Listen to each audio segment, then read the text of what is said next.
అందరికీ నమస్తే. ఒక వీడియో సోషల్ మీడియాలో ఫుల్ వైరల్ అవుతుంది.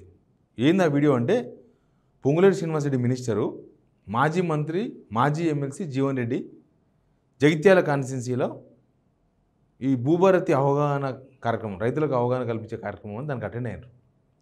అయిన తర్వాత మా కాన్స్టిట్యున్సీలో కూడా ఇసుక డంప్, వీళ్ళు ఇసుక బజార్ అని కొత్తగా పెడుతున్నారు కదా, ఇసుక బజార్ అని చెప్పేసి లావ్ ఇసుక 1800, 1600, ఇంకోటి 1610 సన్ ఇసుక, లావ్ ఇసుక అని అమ్ముతున్నారు. ఆ యూనిట్ మా దగ్గర కూడా పెట్టుండ్రి, మా దగ్గర మొత్తం అక్రమంగా ఇసుక కొట్టుకపోతున్నారు అని ఒక వినతి పత్రం ఇచ్చిండు. ఇచ్చిన తర్వాత పొంగులేటి శ్రీనివాసరెడ్డి కౌగిలించుకొని పోయిండు. పోతే జీవన్ రెడ్డి ఇంత లైట్ తీసుకున్నాడంటే, వద్దు పో, మేము మా పని అయిపోయింది, మీరు పాలించుకోపోండి. దానికి అర్థం ఏంటంటే, మేమంతా ఒరిజినల్ కాంగ్రెస్ వాళ్ళం, అయిపోయింది మా పని, ఇప్పుడు అంతా మీదే నడుస్తుంది. నేను మొన్న చెప్పినా కదా, ఓసీ టీసీ అని. ఓసీ అంటే ఒరిజినల్ కాంగ్రెస్, టీసీ అంటే టీడీపీ కాంగ్రెస్. అంటే రేవంత్ రెడ్డి ఆయన టీంనే నడుస్తుంది, ఇంకా మాదేం లేదు అన్న విధంగా జీవన్ రెడ్డి చెప్పింది. ఆ వీడియో ఫుల్ వైరల్లో ఉంది సోషల్ మీడియాలో. నేను మీకు కూడా చూపిస్తా. అది చూపించకన్నా ముందు ఇంకా చాలా మ్యాటర్స్ ఉన్నాయి. అసలు కాంగ్రెస్ మొత్తం రేవంత్ రెడ్డి వదిలేసిండు కాంగ్రెస్ని, ఓన్లీ ప్రభుత్వం అంతే. ఏమనంటే, నేను అందాలపూడిలో బిజీగా ఉన్నా అంటున్నా అంట. అందాలపూడిలో ముఖ్యమంత్రి బిజీగా ఉంటే రాష్ట్రం ఏమైపోతుంది?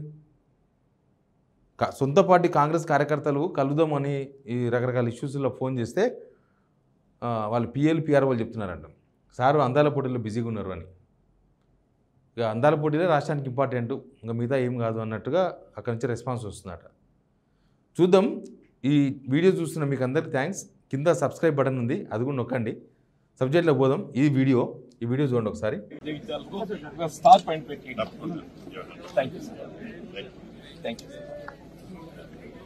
ఇంకా మనం ఏం లేదు కదా బాబు,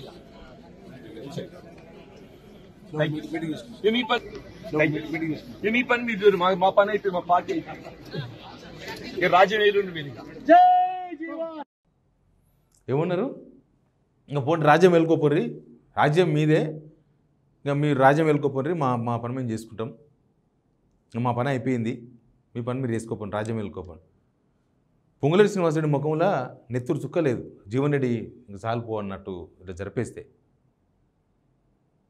అసంతృప్తి దాన్ని వెళ్ళగడం తప్ప చేసేది ఏమి ఉండదు. ఇప్పుడు ఒరిజినల్ కాంగ్రెస్లో ఉన్న చేసేది ఉందా?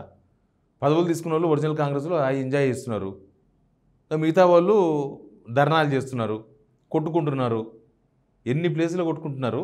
అయినా సరే రేవంత్ రెడ్డి పార్టీ వైపు చూస్తలేడు, పార్టీ నాకు సంబంధం లేదు, ఆ విధంగా చూస్తున్నారు. అసలు నిన్న ఈ మహిళా కాంగ్రెస్ వాళ్ళు ధర్నా చేసినారు కదా గాంధీ భవన్లో. మహిళా కాంగ్రెస్ అధ్యక్షురాలే, కార్యకర్తలు కూడా కాదు. చూపిస్తాగండి మీకు. ఎవరు గాంధీ భవన్ రాకుండా మహిళా కాంగ్రెస్ అధ్యక్షురాలు మీ సునీతారావు మొత్తం జాలి వేసేసినారు లోపల రాకుండా. వీళ్ళకు లోపల రూమ్స్ ఉంటాయి ఎవరి వాళ్ళకు. మహిళా కాంగ్రెస్ అధ్యక్షురాలకు ఉంటుంది, తర్వాత కిసాన్ సెల్కు ఉంటుంది, ఎస్సీ సెల్, బీసీ సెల్ అన్నిటికి ఉంటుంది.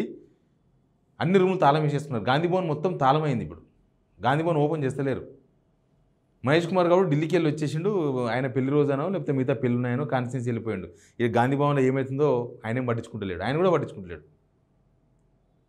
ఇక ఆయన రేవంత్ రెడ్డి ఏమో నేను ముఖ్యమంత్రి అయినా కదా, అది కాక పీసీసీ ప్రెసిడెంట్ మారవడం ఒకటి, తర్వాత మీనాక్షి నటరాజన్ వచ్చిన తర్వాత గాంధీ భవన్ వైపు కనీసం కన్నెత్తి కూడా చూస్తున్నాడు రేవంత్ రెడ్డి గారు.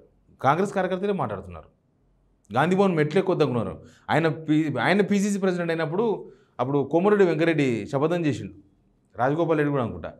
రేవంత్ రెడ్డి పీసీసీ ప్రెసిడెంట్ ఉన్న రోజులు నేను గాంధీ భవన్ మెట్లు ఎక్కనని శపథం చేసిండు. తర్వాత మెట్లు ఎక్కడు కాదు, ఏకంగా దుప్పట్లకు దూరిండు, అది వేరే విషయం. కానీ ఈయననేమో బయటికి ఏం చెప్పకుండా గాంధీ భవన్ మీద బ్యాన్ ప్రకటించుకున్నాడు. ఆయనే గాంధీ భవన్ పోవద్దు, కాంగ్రెస్తో మనకు సంబంధం లేదు, పార్టీతో సంబంధం లేదు, ఓన్లీ ప్రభుత్వం మనకు. ఎందుకంటే ఆయన పీసీసీ ప్రెసిడెంట్ కాదు, కాకపోయినా ఎప్పుడు జోడెద్దులు కలిసి పనిచేస్తుండాలి మహేష్ కుమార్ గౌడ్, రేవంత్ రెడ్డి. కానీ ఎవరైనా పదవుల కోసం అంతకుముందు రేవంత్ రెడ్డి దగ్గర పోతే నాకేం సంబంధం లేదు, మీరు ఏమన్నంటే పీసీసీ ప్రెసిడెంట్తో మాట్లాడుకోండి అని చెప్పేవాళ్ళ. ఈ మహిళా కాంగ్రెస్ వాళ్ళు వీళ్ళు పోతే అదే పని. ఆయననేమో రేవంత్ రెడ్డి మీద వేసి రేవంత్ రెడ్డే ఇవ్వద్దు అంటున్నాడు మీకు అని చెప్పేసి, అడిగి కలిసిన వాళ్ళకల్లా మీకు పదవులు ఇవ్వద్దు అంటున్నాడు రేవంత్ రెడ్డి అని చెప్పేసి ఈయన మహేష్ కుమార్ గౌడ్. ఇంకా ఎన్ని గొడవలు అవుతున్నాయి, ఎవరైనా పట్టించుకుంటున్నారా? ఇదిగో సూర్యాపేట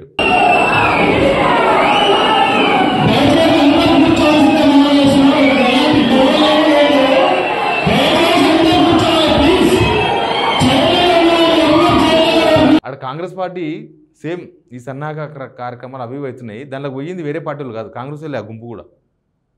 ఎమ్మెల్యే మందుల శామ్యుల్ ప్లస్ రామరెడ్డి దామోదర్ రెడ్డి ఇద్దరు వర్గాలు. పోలీసులకు పంచాయతీ. పోలీసు వాళ్ళు ఇప్పుడు జనాలను కంట్రోల్ చేసే పనిలో లేరు. కాంగ్రెస్ కార్యకర్తలను కంట్రోల్ చేస్తే రాష్ట్రంలో శాంతి భద్రతలు సెట్ అయితే మంచిగా ఉంటాయి అనుకుంటున్నా. ఆ స్టేజ్కి వచ్చింది. ఇక పాలకుర్తిలో ఇంకా పెద్ద గొడవ అవుతుంది. పాలకుర్తిలో ఏంటంటే ఆడ 3-4 వర్గాలు. తిరుపతి అని ఒక ఎన్ఆర్ఐ ఉంటాడు. యాక్చువల్ గానికి టికెట్ ఇవ్వాల్సిండే. లాస్ట్ మినిట్లో శంషాబాద్ ఎయిర్పోర్ట్లో టికెట్ తీసుకున్నారు వీళ్ళు, ఝాన్సీ రెడ్డి వాళ్ళు. ఆ కాంగ్రెస్ ఈ కాంగ్రెస్. OC TC. తిరుపతి రెడ్డి పాత ఆయన ఓసీ, వీళ్ళు టీసీ. ఒక వీడియో కూడా ఉంది, చూడండి ఒకసారి. ఏమన్నారు పాలకుర్తి ఎమ్మెల్యే? ఇక పాలమూరు ఆడబిడ్డ సహనం అయిపోయింది, పాలకుర్తి కోడలు ఆగ్రహం చూస్తారని చెప్పింది. ఆ గొడవలు నడుస్తున్నాయి. ఇన్ని గొడవలు నడిచినా రేవంత్ రెడ్డి గప్చుప్. పార్టీతో నాకు సంబంధం లేదు, నేను పార్టీ కాదు, నేను సీఎం. పార్టీ అసలు చెప్తే కదా ఇందాక, ఇప్పుడు అందాల పొడిలో బిజీగా ఉన్నారు. అంతకుముందు ఏం బిజీగా ఉన్నారు?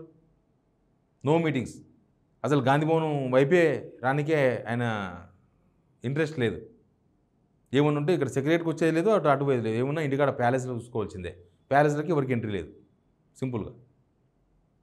కానీ ఇట్లా మినిస్టర్సే అవమానాల పాలవుతుంటే, మినిస్టర్స్కే దిక్కు లేకపోతే, పొంగులేటి శ్రీనివాసరెడ్డి చూసినావు కదా, జీవన్ రెడ్డి ఇంట్రెస్ట్గా లేడు. అవమానం అనే కన్నా ఇంట్రెస్ట్గా లేదు, సంబంధాలు లేవు. సంబంధాలే మొత్తం తెగిపోతున్నాయి కాంగ్రెస్లో. మొత్తం గొడవలు. పార్టీ అంతా అక్కడ పాకిస్తాన్ ఇండియా గొడవల్లాగా అంతకు మించిన గొడవలు జరుగుతున్నాయి. ఇంకా కొట్టుకుంటున్నారు. కరీంనగర్లో కొట్టుకున్నారు, సంగారెడ్డిలో కొట్టుకున్నారు. ఏడబడితే కొట్టుకోవడం పార్టీలో. వీళ్ళకి అధికారం ఇచ్చి దీనికోసమైనా కొట్టుకోనికేనైనా అనే అర్థం వచ్చేటట్లు మాట్లాడుతున్నారు జనం. కానీ జీవన్ రెడ్డి వర్సెస్ పొంగులేటి శ్రీనివాసరెడ్డి చూస్తే అది జీవన్ రెడ్డి వర్సెస్ పొంగులేటి శ్రీనివాసరెడ్డి కాదు, Jeevan Reddy versus government. OC versus government TC. Party OC versus TC నడుస్తుంది మొత్తం. ఇక ఇన్ని గొడవలు అయితే కూడా ఎవరు కనీసం వదిలేసినారు. ఢిల్లీలో కూడా మాకు అధికారం ఉంటే చాలు, అధికారంలో ఎవరెవరు ఉన్నారు, మంచోడో చెడ్డోడో పదవులు ఇచ్చేసినాం, వాళ్ళకు వచ్చేస్తాయి, మనకు రావాల్సిన మనకు వచ్చేస్తాయి, వాళ్ళు తీసుకొచ్చిన వాళ్ళు తీసుకుంటారు. ఈ గొడవలైనా కానీ ఏమన్నా కానీ తెలంగాణ ఆగమైపోని, తెలంగాణ ఏమన్నా కానీ. లేకపోతే ఒక మినిస్టరు మా వాళ్ళు మంత్రులు కమిషన్ తీసుకుంటున్నారు, ఇది మా ఊరిదే కాబట్టి నేను కమిషన్ తీసుకుంటలేదు, ఏం తీసుకోలేదు అని అంటే, కుండ సురేఖ గారు కూడా కమిషన్లు తీసుకుంటారని అర్థం దానికి. ఆమె కూడా అది మరి సొంత కాన్స్టిట్యూన్సీకి సంబంధించిన వ్యవహారం కాబట్టి తీసుకోలే. వేరే ఫైల్స్ వస్తే ఫైల్స్ మూవ్ కావాలంటే డబ్బులు తీసుకోవాల్సిందే. కుండ సురేఖ గారు ఎన్ని సర్ది చెప్పుకున్నా ఆమె చెప్పింది ఓపెన్ అయిపోయింది, అది జనాలకు పోయింది. మంత్రులు ఫైల్ మూవ్మెంట్ చేయాలంటే, సంతకం చేయాలంటే పైసలు తీసుకుంటున్నారు. ఇవన్నీ ఇప్పుడు సినిమాలో చూసినాం, మళ్ళీ ఇప్పుడే చూస్తున్నాం. ఫైళ్ళ మీద సంతకం చేయాలంటే కూడా డబ్బులు తీసుకుంటున్నారు మంత్రులని. ఇంత జరిగినా హైకమాండ్ ఏమైనా పట్టించుకున్నదా? ఏమైనా రెస్పాండ్ అయిందా? ఎవరా మినిస్టర్లు ఏమైనా ఎంక్వైరీ చేసిందా? మినిస్టర్లు పేరు చెప్పలే కాబట్టి అమ్మ బతికిపోయినామని చెప్పి మేం కాదు అని చెప్పుకుంటున్నారు. కానీ మినిస్టర్లు ఉన్నదే 12 మంది సీఎంతో కలిపి. ఆమెను వదిలేస్తే 11 మంది. ఇంకా 11 మంది అదే పని మీద ఉన్నట్టు క్లియర్గా అర్థమైపోయింది.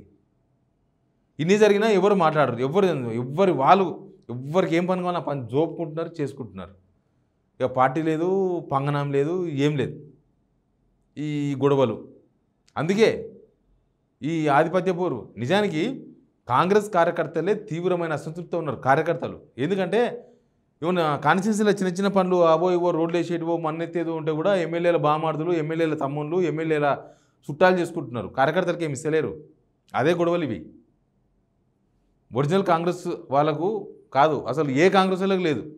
ఇంకా ఎమ్మెల్యేలు వచ్చిందే సగానికి సగం పైన మొత్తం టీసీలే.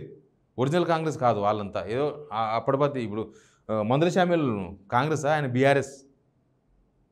ఆయన వచ్చిన వాళ్ళకి ఆయన పదవులు ఇచ్చుకుంటాడు. ఇప్పుడు రాయనగర్లో ప్రకాష్ గౌడ్ ఉన్నాడు. ప్రకాష్ గౌడ్ ఏం చేసిండు? బీఆర్ఎస్కి ఉన్న వాళ్ళందరికీ మార్కెట్ కమిటీ చైర్మన్లు, మెంబర్లు అవి ఇప్పించుకున్నాడు. ఒరిజినల్ కాంగ్రెస్ వాళ్ళంతా ఉత్తదే. ఇంకేమైనా చిన్న చిత్కా ఉంటే వాళ్ళ చుట్టాలు, ఎమ్మెల్యేల చుట్టాలు వాళ్ళు బామర్దులు చేసుకుంటారు. ఏమవుతుందో అసలు ఈ ప్రభుత్వం ఉంటుందా ఉండదా అంటున్నారు. అసలు పార్టీ ఉంటుందో ఉండదో చూసుకోవాలి ముందు. అట్లాంటి పరిస్థితులు కనిపిస్తున్నాయి. కానీ రేవంత్ రెడ్డి పట్టించుకోకపోవడం అయితే ఒక పెద్ద చర్చ అవుతుంది. ఎందుకు ఈయనకు పార్టీ అవసరం లేదా, ఓన్లీ ప్రభుత్వమే కావాలన్నా? ప్రకాష్ గౌడ్ మొన్ననే కొత్తగా, ఈయన పీసీసీ చీఫ్ మహేష్ కుమార్ గౌడ్ మొన్ననే కొత్తగా అయ్యిండు, 1 year అయింది. పట్టించుకోవాలి కదా. ఆయన మొన్నటి దాకా పీసీసీ చీఫ్గా పనిచేసిండు. కానీ నో రివ్యూస్, పార్టీ రివ్యూలు చేస్తలేడు అసలు ఆయన. చూద్దాం ఏం జరుగుతుందో. Please subscribe signal TV.